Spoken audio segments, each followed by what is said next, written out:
ये वानर तो सबको मिला है, पर श्री हनुमान जी वानर रूप में हैं, पर वे राम जी के सेवक हैं, राम जी उनके स्वामी हैं।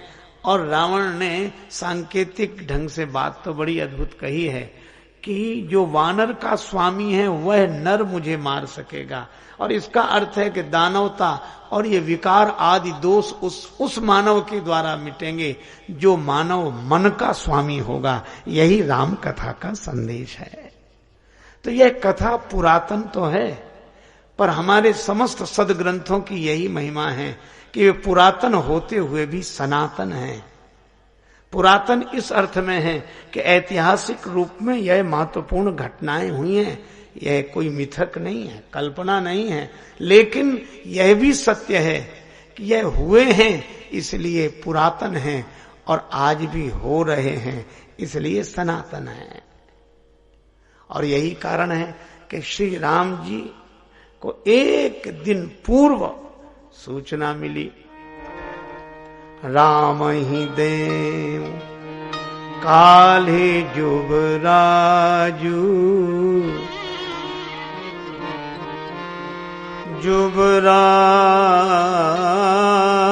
जुबराजू।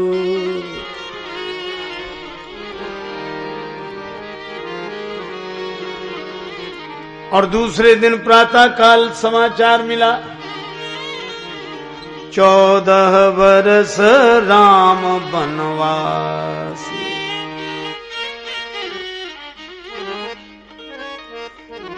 सूर्यास्त के समय दूसरा समाचार था और सूर्योदय के समय दूसरे दिन दूसरा समाचार था। पर श्री राम जी का चित्र खींचा श्री तुलसीदास जी ने। अच्छा, राम जी कैसे दिखाई दे रहे हैं? परिस्थिति बदल जाए तो व्यक्ति का चेहरा सूचना दे देता है कि कुछ गड़बड़ है।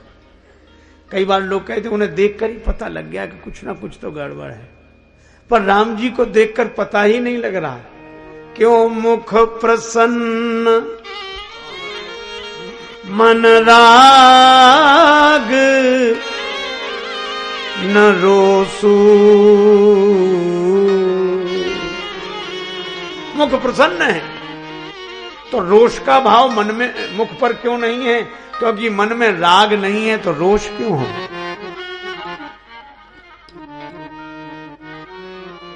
मुख प्रसन्न मन राग न रोसो।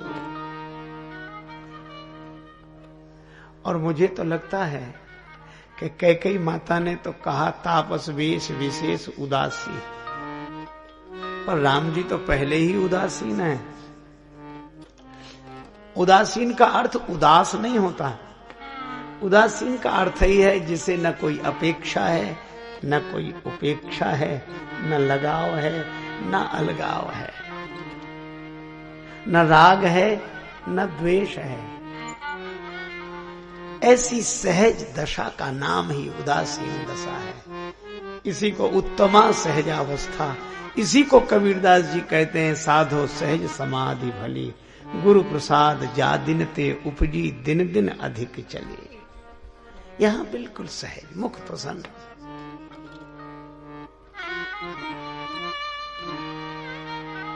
यह तो उनकी आध्यात्मिक स्थिति है, पर इस आध्यात्मिक स्थिति का प्रभाव ही तो व्यवहार को पवित्र करता है।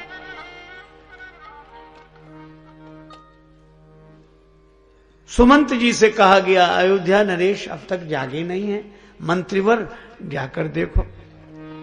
सुमंत जी आए,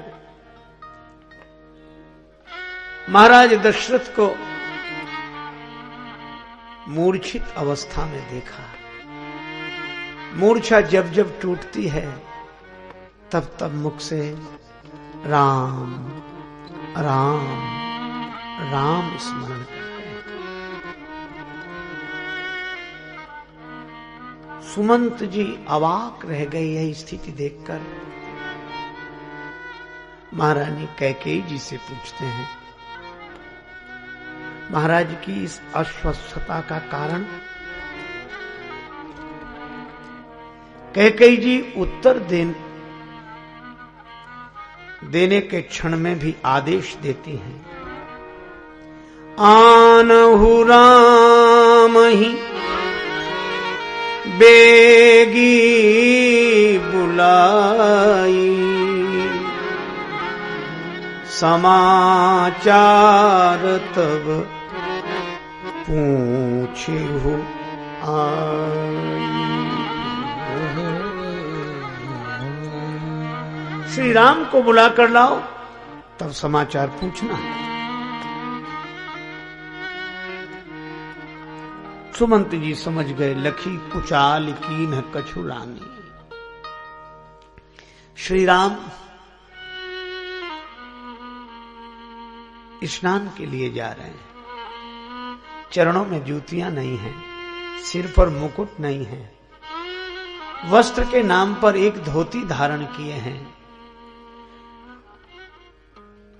आधी धोती कंधे पर है, आधी धोती कटी वस्त्र बनी हुई है।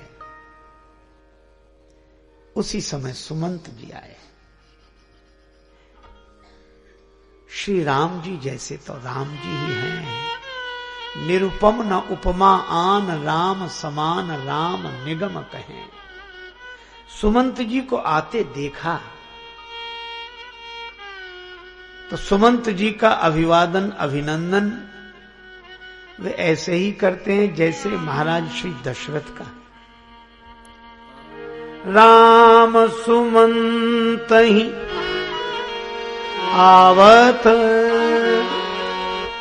देखा,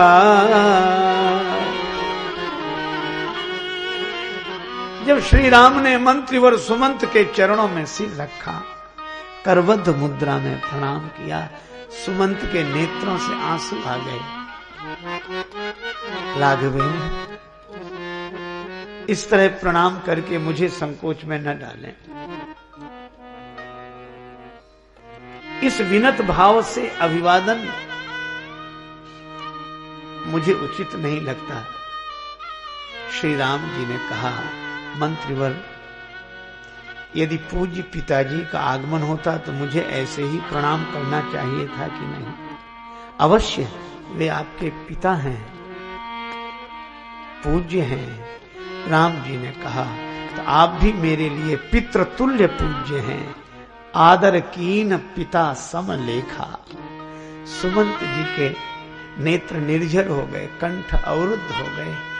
कंठ अवरुद्ध हो गया और यही कहा, धन्य हो श्री राम, जब आपके जैसा कोई दूसरा है ही नहीं तो आपके जैसा शील भी किसी दूसरे में कैसे हो सकता है। यही समान अतिशय नहीं कोई, ताकर शील कस नास होई। और श्री तुलसीदास जी कहते हैं, अस स्वभाव कहूं सुने न देखे, कई खगेश रघुपति सम देखे। सुमंत जी ने कहा, राघवेंद्र, पिताश्री ने आपको बुलाया है महारानी कैकेयी के भवन में। राम जी ने कहा, मंत्रीवर, पिताजी को समाचार दीजिए, तनिक विलंब होगा, मैं स्नान करके वस्त्र धारण करके तुरंत आता हूं। सुमंत जी ने कहा, राघवेंद्र, विलंब नहीं, आदेश हुआ है, जिस दशा में है वैसे ही। राम जी ने कहा, तो अभी चलता हूं। और तुलसीदास जी एक शब्द में वर्णन करते हैं, राम को भांति सचिव संग जाहि, देखी लोग जहां तहां बिल खाही।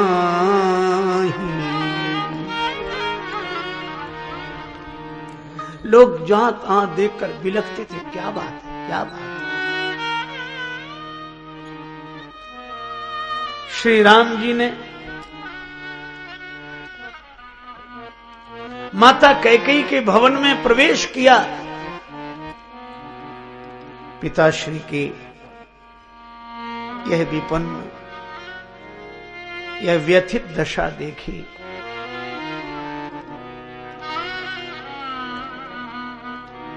प्रवेश किया था श्री राम ने, और पिताजी मूर्छा से जब जब जागते तब तब राम राम राम। राम जी ने पिताजी की यह दशा देखकर माता कैकेयी के चरणों में प्रणाम करके पूछा, माता, पिताजी की इस अस्वस्थता का कारण क्या?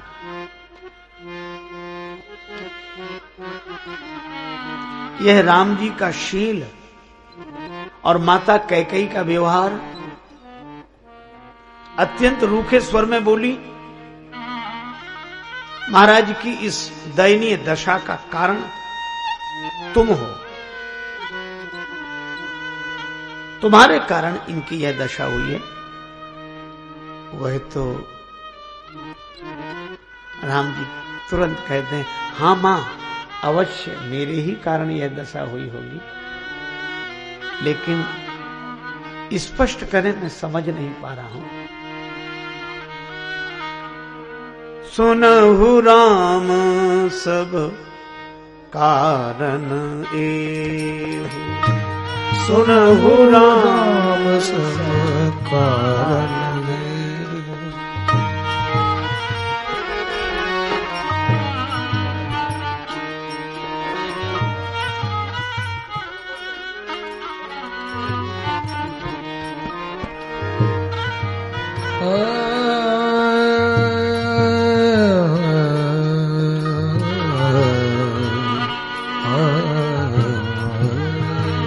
सुनहु राम सब कारण एहु, सुनहु राम सब कारण एहु। राजहि तुम पर बहुत स्नेहु, राजहु तुम पर बहुत स्नेहु।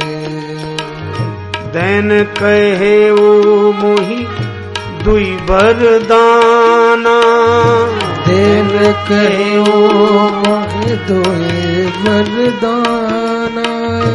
मांगे हु जो कछु मोहि सुहाना, मांगे हु जो कछु मोहि सुहाना।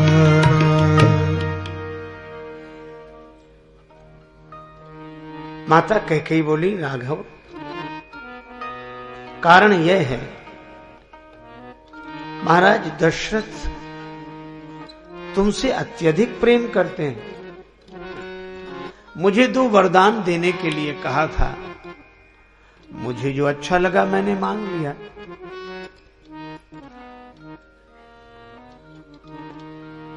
पुत्र भरत के लिए राज्य पद, तुम्हारे लिए 14 वर्ष का वनवास,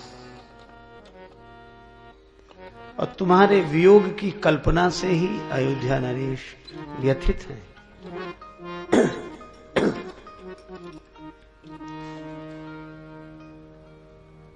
अब आप कल्पना करो कितना असह्य दुख देने वाला यह समाचार है। पर श्री राम यह सुनकर भी कहते हैं, थोड़े ही बात पितहि दुख भारी,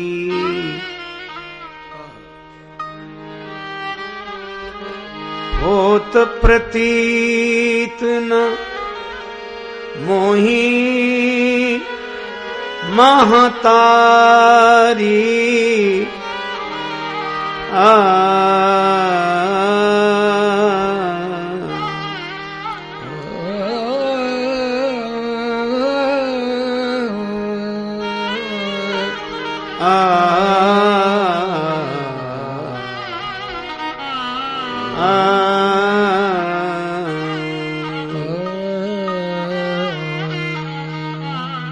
थोड़ी सी बात पर पिताजी इतने दुखी।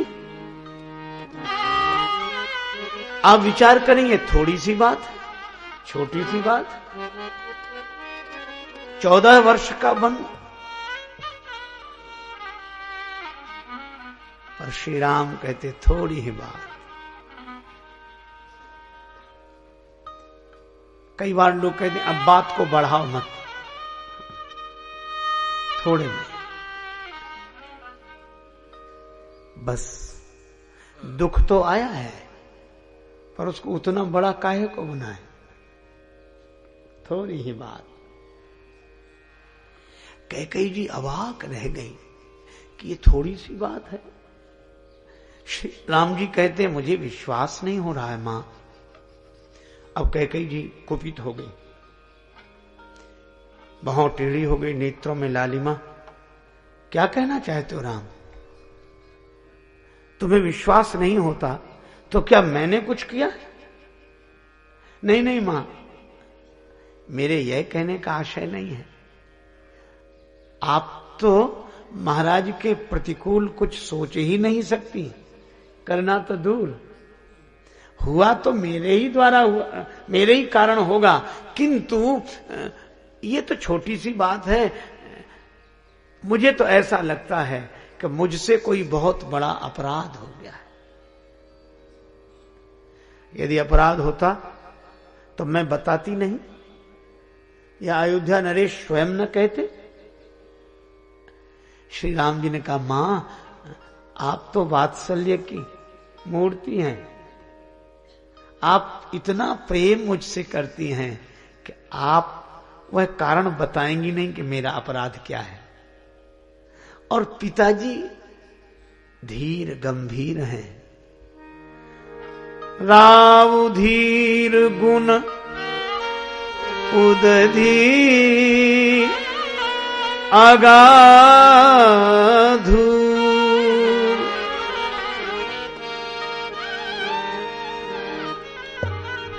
भामोहिते कछु बड़ अपराध। यह है श्री राम जी का व्यवहारिक आदर्श, व्यवहारिक पवित्रता। ऐसी प्रतिकूल परिस्थिति में भी श्री राम जी की मुखाकृति और श्री राम जी की मन स्थिति। मां, मुझसे कोई बहुत बड़ा अपराध हो गया है, आप स्नेहाधिक्य के कारण उस अपराध को उजागर नहीं कर रही हैं। और पिताजी धीर गंभीर हैं, वे कह नहीं रहे हैं।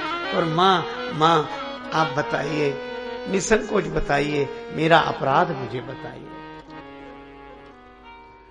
जिन कैकेयी माता को कोई बदल नहीं सका, महाराज दशरथ समझाते रहे, परिवर्तित नहीं हो सके कैकेयी जी, पर राम जी के इस व्यवहार ने भले ही थोड़ी देर के लिए ही सही, पर कैकेयी माता को बदल दिया। कैकेयी माता के मुख से शब्द क्या निकले? तुम अपराध योग नहीं ताता,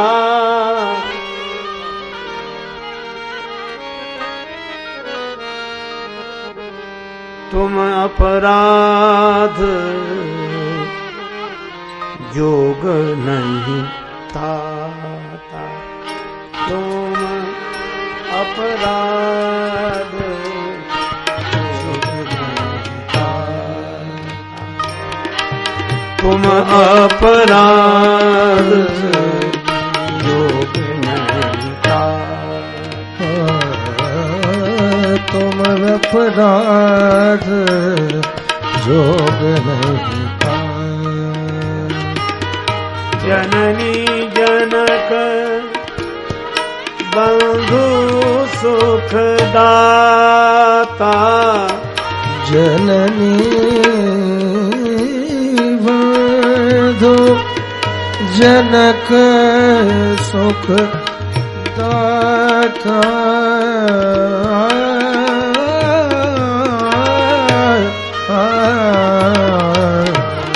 जननी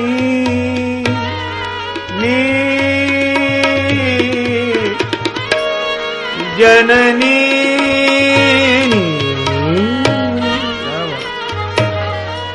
जननी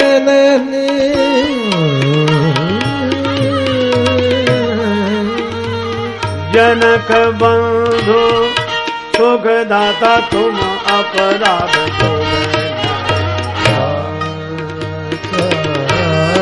तुम अपराध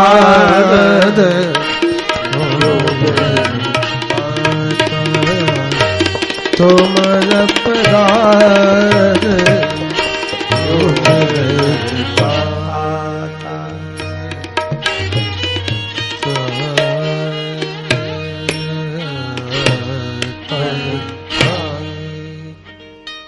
कैकेयी माता कहती है राम तुमसे अपराध हो नहीं सकता।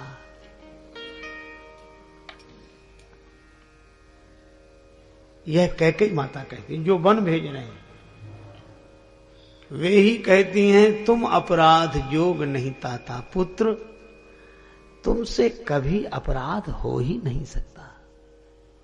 श्री राम जी ने कहा मां सत्य कह रही? हाँ वत्स बिल्कुल सत्य कह रहे हो, तुमसे अपराध नहीं हो सकता, इसलिए तुमसे अपराध हुआ भी नहीं है। मां फिर एक बात पूछूं, जब मेरा कोई अपराध नहीं है तो मुझे वन क्यों भेजा जा रहा है?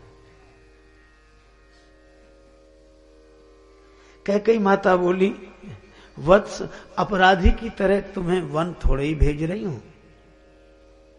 मैंने तो महाराज से भी कहा अपराधी की तरह नहीं, तापस वेश विशेष उदासी, साधु बनाकर भेज रहे हूं, तपस्वी के रूप में भेज रही हूं। और राम अपराधी को देश से निकाला जाता है, पर तपस्वी तो देश छोड़कर निकल जाता है।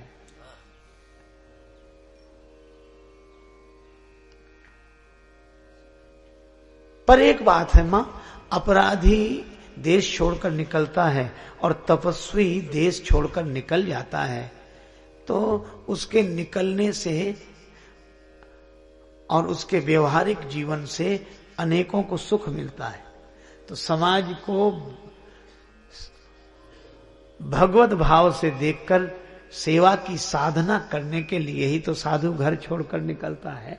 तो इतनों को सुख मिलता है, तो मेरे वन जाने से किन्हें किन्हें सुख मिलेगा। मां कैकेयी माता बोली जननी जनक बंधु सुखदाता, तुम्हारी माता कैकेयी का हठ रह जाएगा। जनक महाराज दशरथ के वचन की रक्षा हो जाएगी और तुम्हारे छोटे भाई को राज्य मिल जाएगा। जननी जनक बंधु सुखदाता, एक तुम्हारे वन जाने से इन तीन तीन को सुख मिलेगा। राम जी ने कहा मां अगर यही बात है तो मैं वन अवश्य जाऊंगा। जो न जाऊं वन ऐसे हो काजा, प्रथम गनीय मोहि मूढ़ समाजा, प्रथम गनीय मोहि मूढ़ समाजा।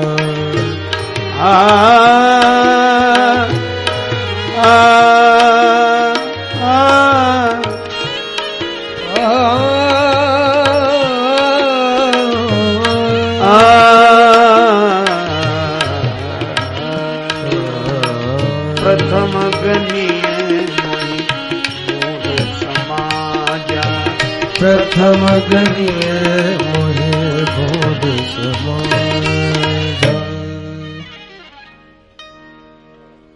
मां मैं अवश्य बन जाऊंगा, अभी तैयार होकर आता हूं। यह है श्री राम लीला सगुन जो कहाऊं बखानी, सोई स्वच्छता करई मलहानी।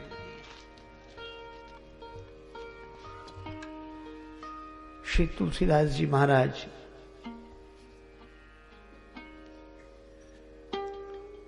उस दृश्य को उपस्थित करते हैं जब श्री राघवेंद्र जन्मदायिनी माता कौशल्या के समक्ष उपस्थित हुए। मां कौशल्या को तो इस घटना का ज्ञान नहीं है। वे तो सोच रही हैं कि थोड़ी देर में ही अभिषेक का मांगलिक कार्य आरंभ होगा। गुरुदेव के मार्गदर्शन में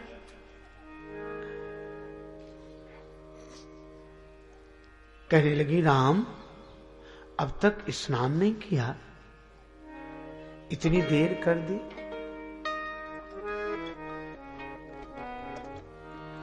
तात जाऊं बलि देगी नहाहू, जाऊं बलि देगी नहावो, तात जाऊं बलि बेगी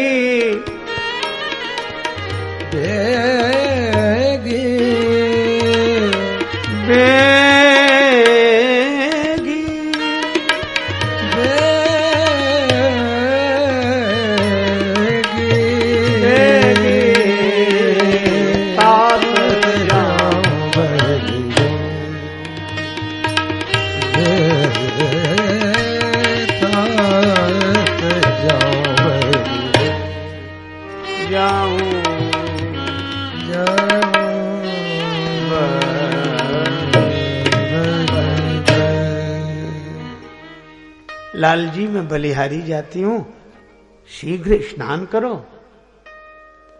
और जो प्रिय हो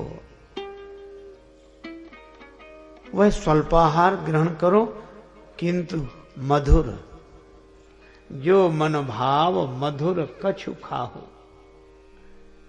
मुंह मीठा करके जाना, सगुन है, और बिना खाए मत जाना।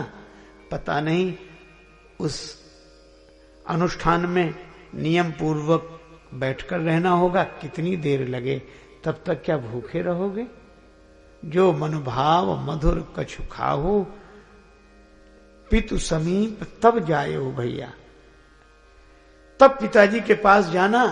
वैसे ही बड़ी देर हो गई है, भई बड़ी बार जाई बलि मैया।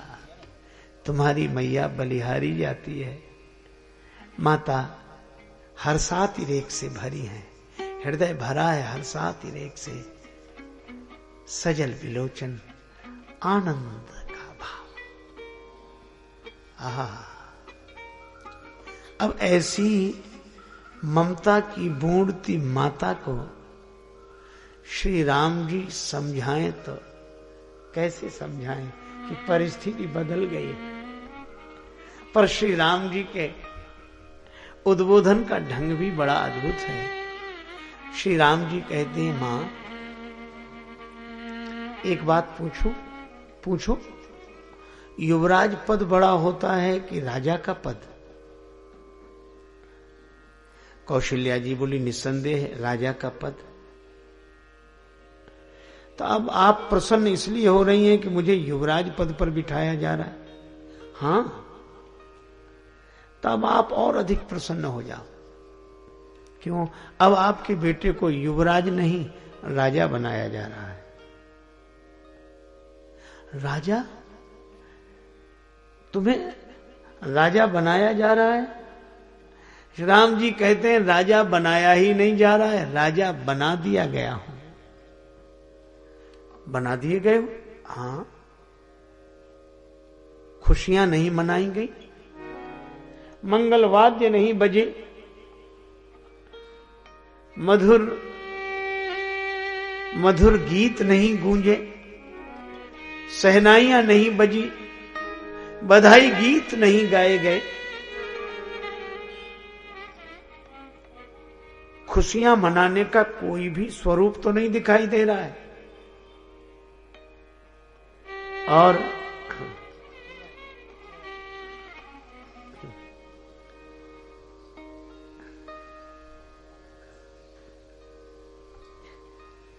और राजा बना दिए गए।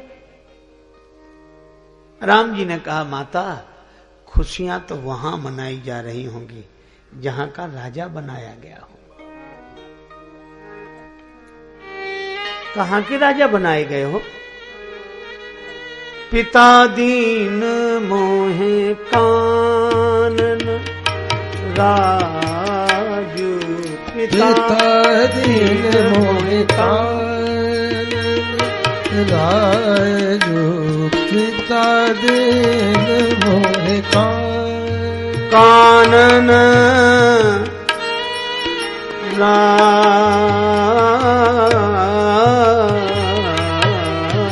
राजू पिता दीन मोहि कानन